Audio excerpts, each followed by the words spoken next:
Rien à gagner, tout à perdre. Franchement, j'ai simplement l'impression que le 15 de France et son staff, ils ont juste tout à perdre en jouant contre l'Italie et rien à gagner. Je m'explique. L'année dernière à Rome, on gagne contre l'Italie sur la dernière action où ils ont un ballon porté à 5 mètres de notre en but et ils ne marquent pas. On gagne le match 29-24. Rien à dire, hein, la victoire elle était méritée et on a eu quelques petites suçus quand même. Et ce que leur sélectionneur Kyrian Crowley il proposait depuis 4 ans avec énormément de jeux, de mouvements, moi je trouvais ça vraiment super intéressant et j'étais quasiment persuadé, peut-être pas qu'ils allaient gagner contre nous en Coupe du Monde ou contre les Blacks, mais au moins qu'ils allaient proposer quelque chose pour nous mettre en difficulté. Et c'est ce que j'avais dit, hein, attention, faut se méfier de l'Italie.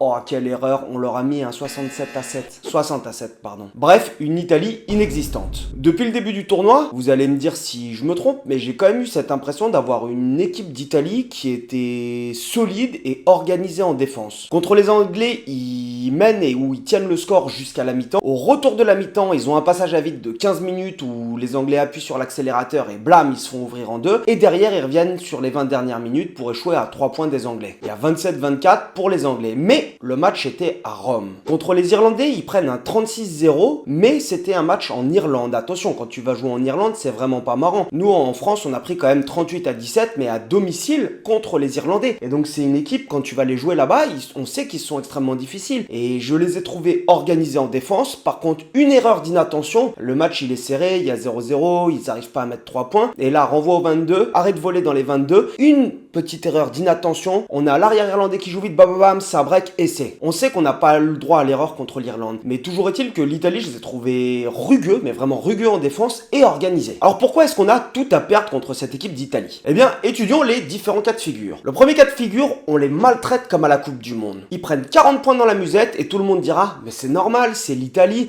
Franchement, on devrait faire jouer la Géorgie dans le tournoi de destination à la place de l'Italie. » Du coup, on ira chercher les détails. Si on score à partir de phases statiques, on dira « Ah oui, mais par contre, dans le jeu au courant, on n'est pas bon, il n'y a pas de système de jeu. » Si on marque sur ballon porté, on va dire « Ah oui, mais c'est l'Italie, de toute façon, ils sont faibles devant. » Et si on score dans le jeu, on a une chance sur deux qu'on nous explique que c'est par des exploits individuels. Option 2, tu gagnes avec 15 points d'avance. Alors là, on ne comprendra plus du tout le projet de jeu de l'équipe de France. Comment ça, Fabien Galtier, il nous met pas dans la confidence avec son staff de qu'est-ce qu'on doit faire, comment est-ce qu'on joue, etc. Au fait, est-ce qu'il a vraiment un système de jeu, Fabien Galtier? Est-ce que c'est vraiment un entraîneur? Option 3, on gagne de 10 points ou moins. Et alors là, c'est un drame national. Attention, on ne respecte plus les Italiens. Option 4, on perd et alors là... ça va jaser et Galtier, attention.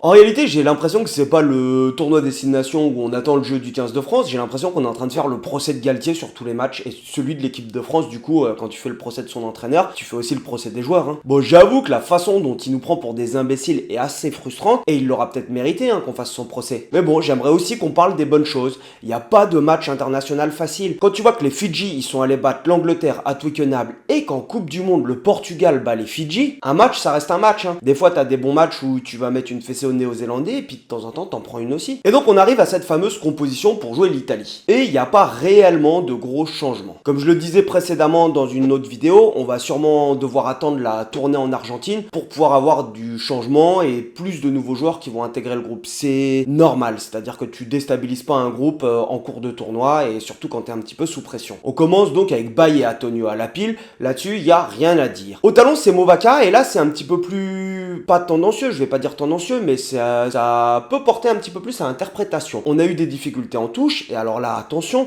vous me prenez pas, c'est pas forcément la faute du talon, ça peut être la faute des lifters, du sauteur, de la coordination, du contre en touche en face, du système de jeu que tu utilises en touche, tout simplement. Mais donc, on pouvait se demander aussi, parce que Marchand, il fait des entrées moi, que j'ai appréciées, est-ce que Marchand allait retrouver sa place de titulaire dans le groupe? Eh ben non, il continue avec Movaka, et ça, à la limite, c'est une chose...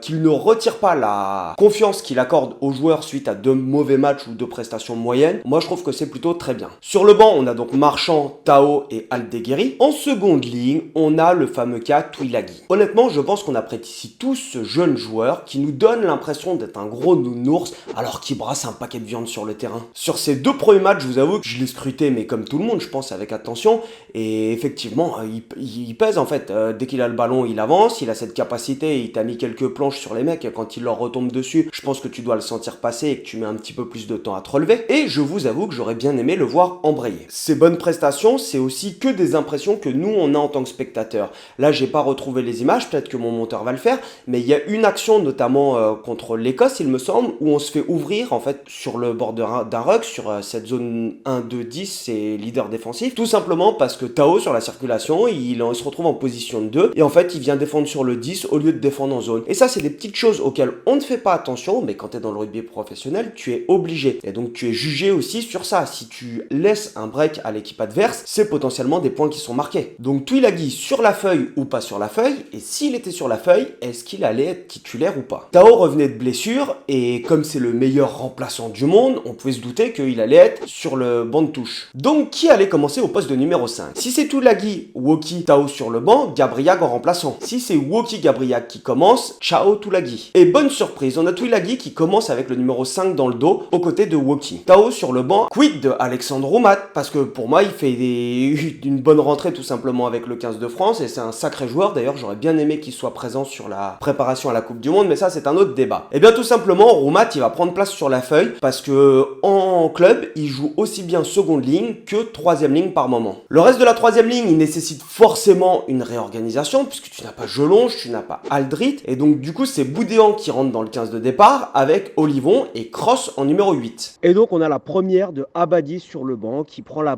place de Gabriax, qui en soi semble plutôt normal, puisque tu as Roumat qui peut couvrir deuxième et troisième ligne, avec Tao. À la charnière, ça ne bouge toujours pas, avec Lucu et Jalibert. Et là, je suis un petit peu plus sceptique, parce que le ranking, ok, c'est une chose, donc tu avais Lucu qui était numéro 2, qui passe numéro 1, mais au bout d'un moment, je pense qu'il faut aller déloger les mecs si tu veux prendre leur place. Et quand tu regardes les deux premiers matchs, me faites pas dire ce que j'ai pas dit, Lucu n'a pas été non plus catastrophique en dessous de tout. Mais les entrées de Jalibert, moi je les ai appréciées, je trouve qu'il amène du punch, du peps, et que il nous gratte quand même un ballon important contre l'Irlande. Enfin, j'ai trouvé vraiment que ces entrées, elles donnent matière à ce qu'il y ait un petit peu de débat sur ce poste de titulaire. Et je pensais que ce ranking du coup allait être modifié, parce que sur le premier bloc de 2 matchs, tu ne modifies pas ton ranking, c'est normal. C'est-à-dire que les mecs, tu retires pas la confiance juste après un match. Sinon, on revient à cette époque où tu changeais de charnière sur tous les matchs. Alors, est-ce que Galtier, il est dans cette optique en disant, ok, c'est pas tous les 2 matchs, c'est pas tous les 3 matchs, ça va être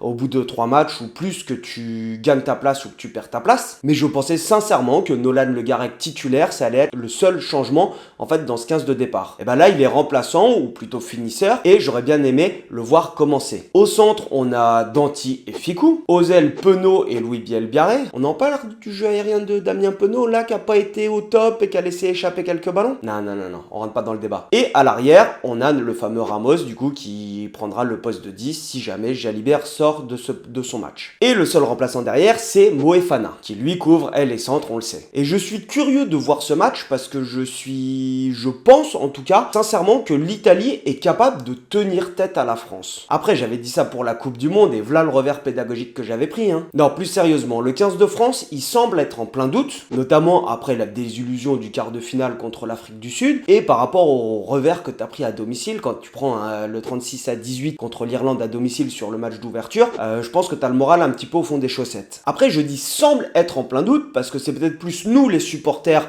et la presse, en fait, qui doutons de la capacité de la France à tenir tête à ce niveau-là et à avoir un bon niveau de jeu, alors que peut-être que eux, en fait, en interne, ils doutent pas du tout. Mais si les mecs sont un petit peu sous pression, ça veut dire aussi que sur ta capacité à prendre des initiatives, à avoir confiance, à tenter des coups et à réussir des choses, tu ne seras peut-être pas au maximum de ce que tu es capable de produire. Et si tu commences à avoir l'Italie qui tient le score à la 60e minute, comme tu l'as vu contre l'Angleterre, ça peut être intéressant de voir la réaction que nous, l'équipe de France, on va avoir. Mais ce groupe qui sort de 4 ans de préparation avec des ambitions, qui est censé avoir justement de l'expérience, j'ai cette impression qu'il est encore en train de se chercher des leaders et même un style. Même avec le remaniement du staff, j'ai pas l'impression qu'on respire la sérénité par rapport à d'autres équipes. Tu prends l'équipe d'Écosse, tu prends l'équipe du Pays de Galles qui est toute neuve, etc.